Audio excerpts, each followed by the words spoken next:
This is kind of a fun question.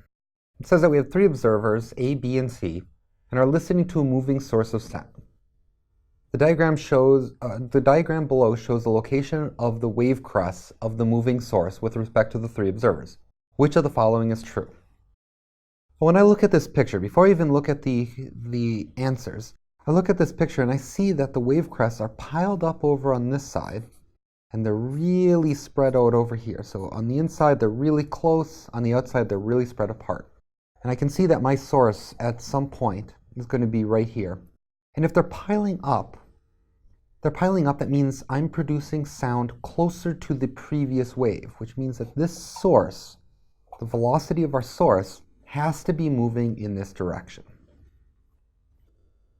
All right, so let's look at our answers. The first two answers say that the wave fronts are moving faster at one place than the other.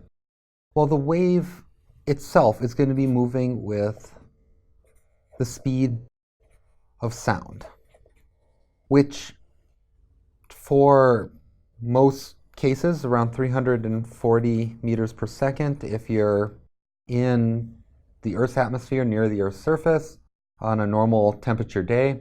It's a factor of the substance that you're in. It's not a factor of how the source is moving. So it doesn't matter that the source is moving. All of these points, the sound is going to be moving the same speed. It's just that we're producing the next wave crest closer to the previous one if we're moving our source forward.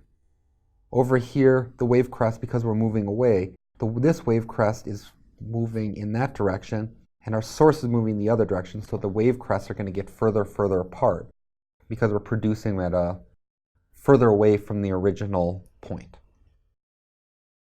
So we have to ask ourselves, so where's the frequency the highest? Well, I know that for a given speed, that the wavelength and the frequency are proportional, or are in this relationship. If the wavelength is higher, the frequency is lower. Or if the frequency is higher, the wavelength is lower. So I want to find, for common velocity, I want to find where is the wavelength the shortest, and that'll give me my highest frequency. Well, the wavelength is shortest over in this area by C.